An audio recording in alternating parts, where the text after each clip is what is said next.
They call it the dead zone. A 30-mile stretch of road slicing through a forest nobody remembers being planted. No GPS signal, no radio, just silence and the rules. Every trucker who drives this route at night is given a small, folded card. It only says one thing on the outside: do not read the rules unless you absolutely have to. My dispatcher, Earl, didn't explain much. He just handed me the card, pointed to the truck, and said, "If you see headlights behind you, check the rules." That was it. No training, no warnings, just a refrigerated load and the knowledge that the delivery had to be made before sunrise. The first 15 miles were uneventful. Dense trees blurred past on either side. No wildlife, no stars above. It felt like driving inside a tunnel made of ink.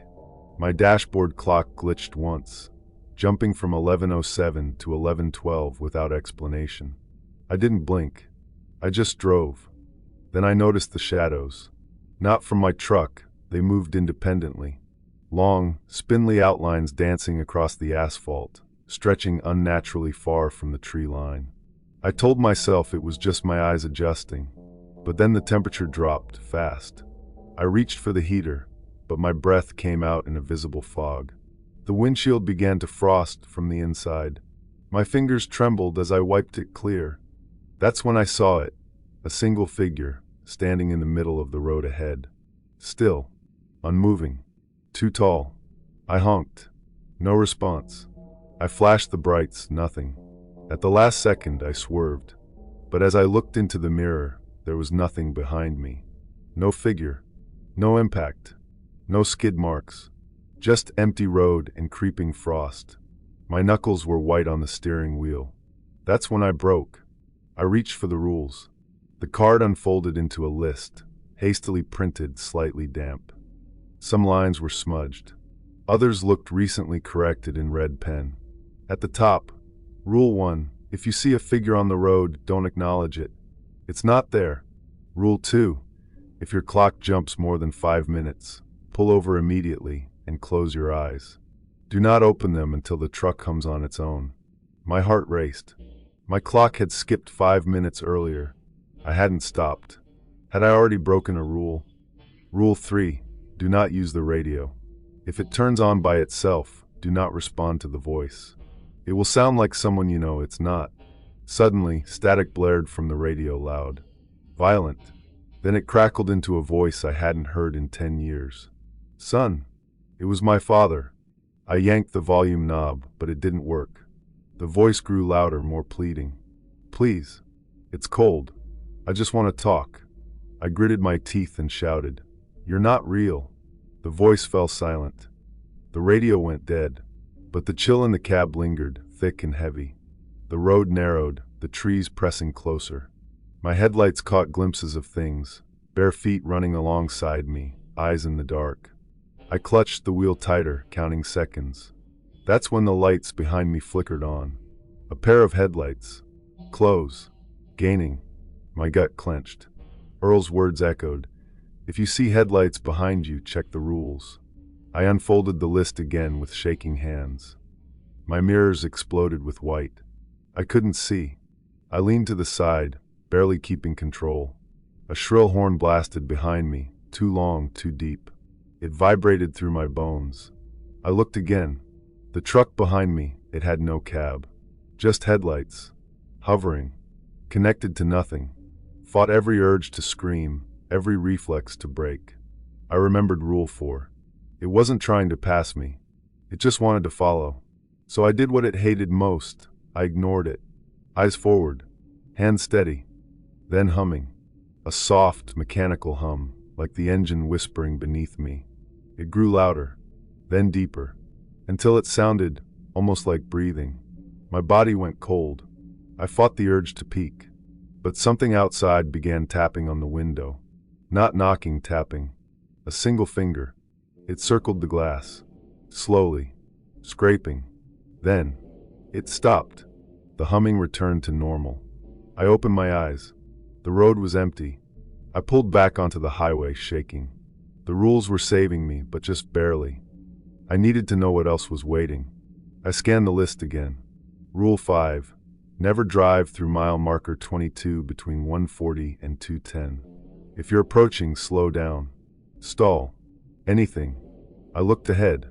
Through the frost-covered windshield, a crooked green sign emerged from the dark, mile marker 21. I was almost there. I checked the clock. 1:36 a.m. 4 minutes.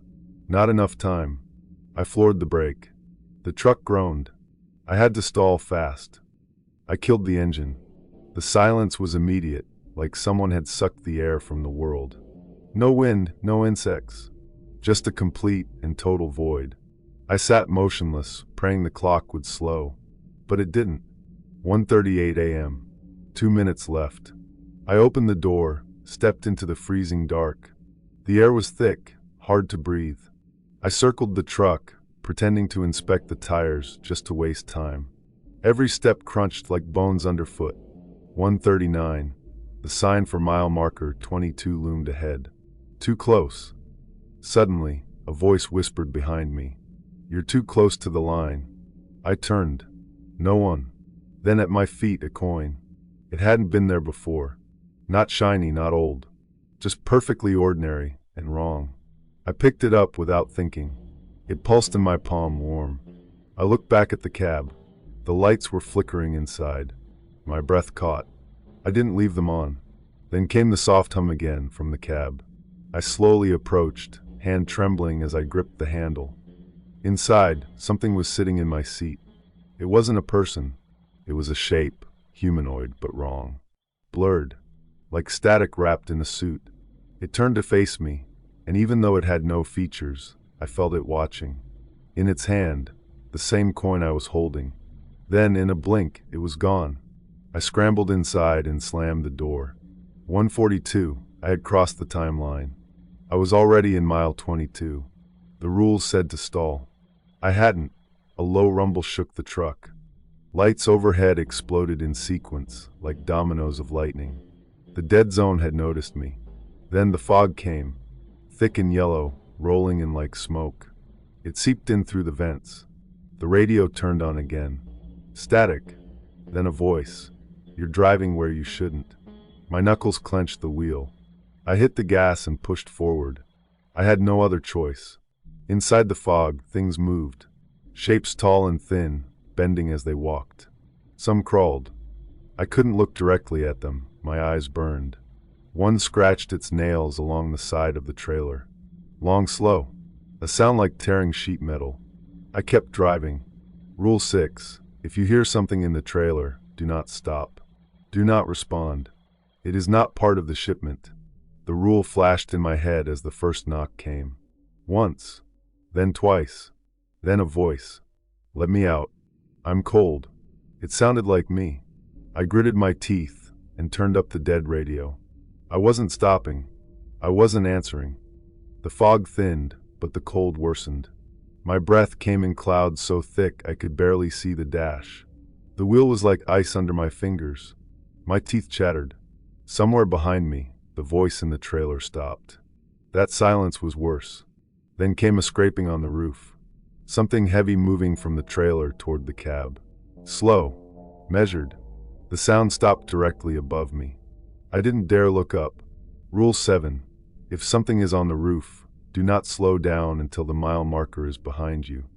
A part of me felt like that was worse than anything else I'd seen tonight. I kept driving, praying nothing else would happen. But the road curved unexpectedly, and there, dead center, was a figure standing in the lane. A man in a dusty highway patrol uniform, holding a flashlight. He motioned for me to pull over. Rule 8. Never stop for anyone flagging you down between mile 23 and 27. The rule hit my mind like a hammer. The fog thinned, but the cold worsened. My breath came in clouds so thick I could barely see the dash. The wheel was like ice under my fingers. My teeth chattered. Somewhere behind me, the voice in the trailer stopped. That silence was worse. Then came a scraping on the roof. Something heavy moving from the trailer toward the cab. Slow. Measured. The sound stopped directly above me. I didn't dare look up. Rule 7. If something is on the roof, do not slow down until the mile marker is behind you. The sign emerged ahead, mile marker 23. I pressed the pedal flat to the floor. The truck shook violently, but I didn't care. The scraping followed me until my front bumper crossed the line. Then weightlessness. The roof was suddenly light again. It was gone.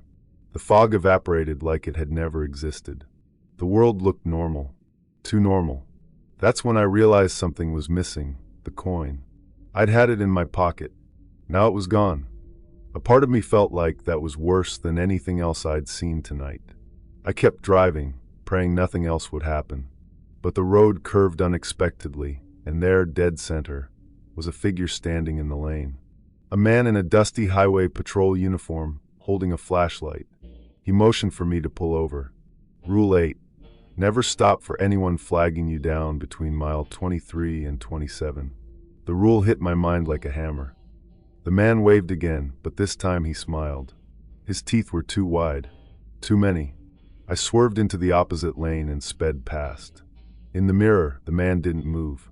Just stood there, watching me go. His flashlight beam followed, bending at impossible angles. When the beam touched my side mirror, the glass cracked. I stopped looking in the mirror entirely.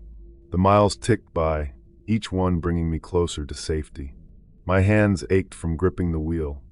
My stomach growled. When had I last eaten? The CB radio hissed. Static at first, then a voice I didn't recognize. You dropped something. We're giving it back. I glanced at the passenger seat. The coin was sitting there. Only now it wasn't ordinary. It was blackened, edges jagged like it had been burned. The air smelled faintly of sulfur. I didn't touch it, but I couldn't stop looking. A sharp bang echoed through the cab. I jumped. The coin had moved, rolled to the dashboard without touching my hands. Then it spun, faster and faster, until it stood on its edge. When it stopped, the side facing me had changed. It had my face engraved on it. I nearly swerved off the road. My own eyes stared back at me from the coin, hollow, empty. I shoved it into the glove box, slamming it shut. But even closed, I could hear it rattling, like something inside wanted out. The glove box shook violently. I held it shut with one hand while steering with the other. The sound stopped. Then, softly, "You're not going to make it." It was my own voice again, only this time, it was coming from the glove box. Rule 9. If your own voice speaks to you from inside the truck, do not answer it. Do not acknowledge it. I forced my gaze forward. My lips stayed clamped shut. The road stretched into darkness, mile marker 25 glinting in the distance. Almost there. But then I smelled smoke. Not from the engine, from behind me. A black, rolling haze seeped out from the glove box seams. It curled in the air like fingers. Something inside was pressing against the latch. I kept driving. Eyes forward. The latch gave way. The glove box fell open on its own, and the coin rolled out, clinking against the console. But it wasn't alone. Something else slid out with it. A small, pale hand. Child-sized. It reached toward my knee. I slammed the glove box shut, trapping the hand inside. My pulse thundered. When I looked up, my headlights caught movement ahead. A shape in the middle of the road. No, not one. Dozens. Tall, thin figures standing shoulder to shoulder. Their faces were blank. Smooth skin where features should be. I gripped the wheel and remembered Rule 10. If the road is blocked, do not brake. Do not steer away. Close your eyes and keep going. I shut my eyes and drove straight ahead. The thuds came one after another. Something slammed into the sides of the cab. The windshield cracked. My chest screamed to open my eyes, but I didn't. When the final impact came, it felt like driving through water. Slow, heavy, suffocating. Then silence. I opened my eyes. The road was empty. No cracks on the glass. No dents. But my passenger seat was wet. Something had been sitting there, and it had left behind the coin, perfectly dry. The next mile marker glowed faintly in the distance. 26, almost out. Almost safe. But as I passed under the sign, the CB hissed again. This time, the voice wasn't mine. It was whispering in a language I couldn't understand. And whatever it was laughing. The laughter got louder until it filled the cab. I yanked the CB plug, but the sound didn't stop. It was coming from inside my head. The road ahead twisted unnaturally, bending in ways asphalt shouldn't. Every instinct screamed to turn back. But there was no way back. A figure stepped into my high beams. Not blocking the road, just walking beside the truck at the same speed. Its head was tilted at an impossible angle. It whispered without moving its mouth. 1 mile left. My stomach dropped. The last mile was never safe. Rule 11. Never trust anything that tells you you're almost out. I kept my eyes forward, but the figure stayed in the corner of my vision, matching my speed. When the road straightened, it was suddenly gone. The CB clicked back on by itself. Static at first, then a single word: stop. The truck's engine coughed. Slowed. I pressed the pedal, but the truck wouldn't respond. It coasted to a dead stop in the center of the lane. The lights flickered and went out. Pitch black. The kind where you can't even see your hands. Then, a faint metallic sound from the hood, like a coin spinning. I didn't move. I didn't breathe. When the headlights flickered back on, something was standing in front of the truck. It wasn't human. Too tall, too thin, with joints bending the wrong way. Its head turned slowly toward me, and in its hand the coin. It pressed the coin flat against the windshield. The glass hissed and bubbled as if it were burning. I couldn't move. My hands were frozen on the wheel. The thing's empty eyes locked on mine, and for a moment, I saw myself reflected there. Only I wasn't in the driver's seat. I was standing beside it, smiling. And I had the coin in my hand. The reflection faded. The thing dropped the coin onto the hood. The metal thunk echoed through the cab like a gunshot. Without warning, the truck roared back to life. The creature stepped aside. The road ahead was clear. I drove. Fast. The mile marker for 27 appeared like a lighthouse in the fog. I didn't slow down until I'd passed it. Only then did I realize my hands were bleeding. Deep crescent marks from my own nails digging into my palms. The coin was gone again. But in its place, sitting neatly in the cup holder, was a folded piece of paper. For words written in black ink, next time no rules. The words on the paper burned into my mind. Next time no rules. No rules meant no protection. I shoved the paper into my jacket pocket, but it felt warm, like it was alive. The CB clicked again. A new voice spoke. "Do you want to survive tonight?" I didn't answer.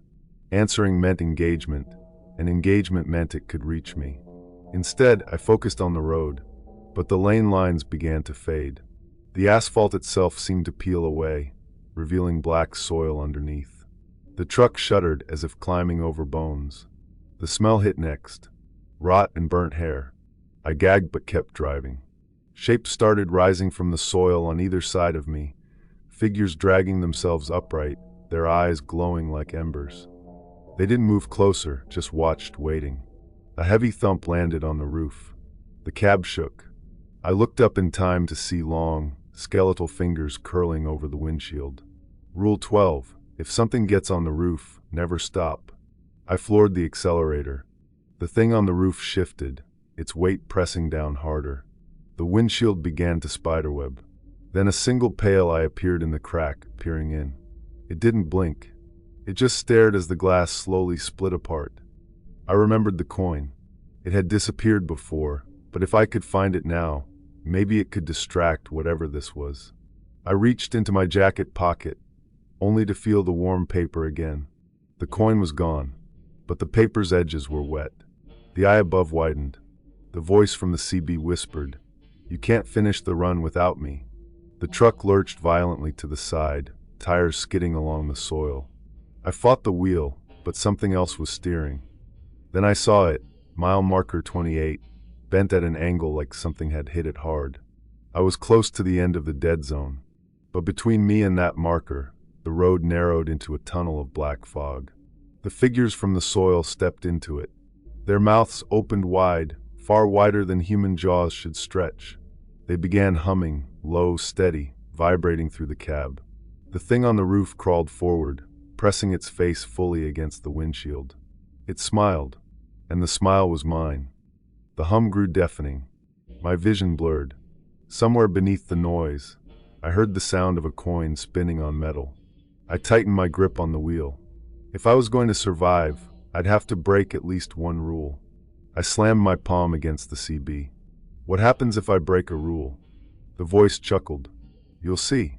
The figures in the fog stepped closer, their ember eyes burning brighter. The truck's lights dimmed to a sickly yellow. I aimed straight for the mile marker. The thing on the roof hissed. A rush of freezing air filled the cab, carrying the stench of wet earth. It pounded on the windshield, each hit deeper than the last. If the glass gave way, I'd be pulled out. Or worse, something would get in. The hum from the figures turned into words I couldn't understand, but they slithered into my mind like oil. My hands started to loosen on the wheel. The voice in the CB urged, "Let go. It's easier if you let go." I gritted my teeth and held on. I pressed the coin to the windshield, like the creature had done before. Instead of burning, it melted straight through the glass, leaving a perfect circle. Through it, I saw the mile marker getting closer. Too close to stop now. The stillness shattered. The thing on the roof screamed, an ear-splitting metallic wail, and vanished into the air. The figures crumbled into piles of black soil. The fog tore apart like paper. The road was clear. I didn't slow down until the green glow of the exit sign appeared ahead. My hands ached from gripping the wheel so hard. I glanced down. The coin was gone again.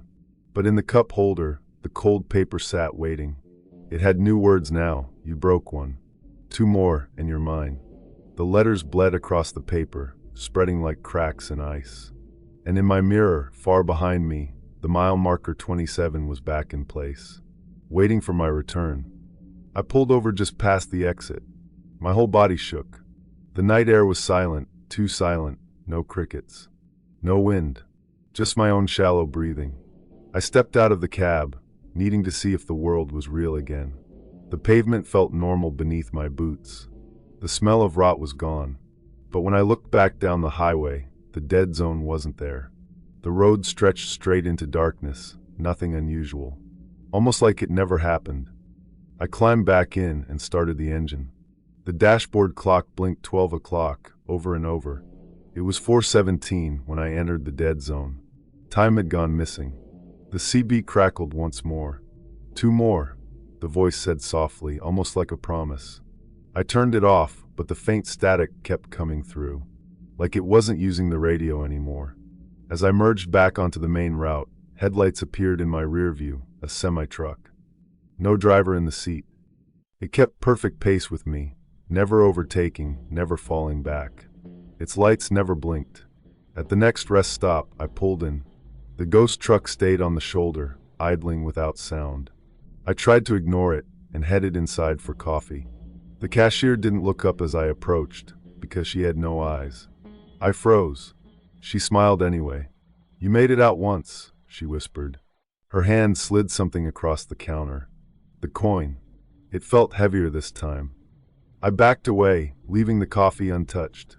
When I stepped outside, the ghost truck was gone. But in its place, mile marker 27 stood in the middle of the parking lot. I knew then I'd never escaped. The pavement beneath my feet cracked open, thin lines spidering outward. Cold air rushed up from below, carrying that same wet earth stench. The coin in my pocket began to burn. The parking lot lights flickered, one by one. Through the growing cracks, hands began reaching. Pale, skeletal, grasping for my legs. The rules hadn't protected me this time. Because this wasn't the dead zone's road. It was everywhere. I sprinted to my truck and slammed the door.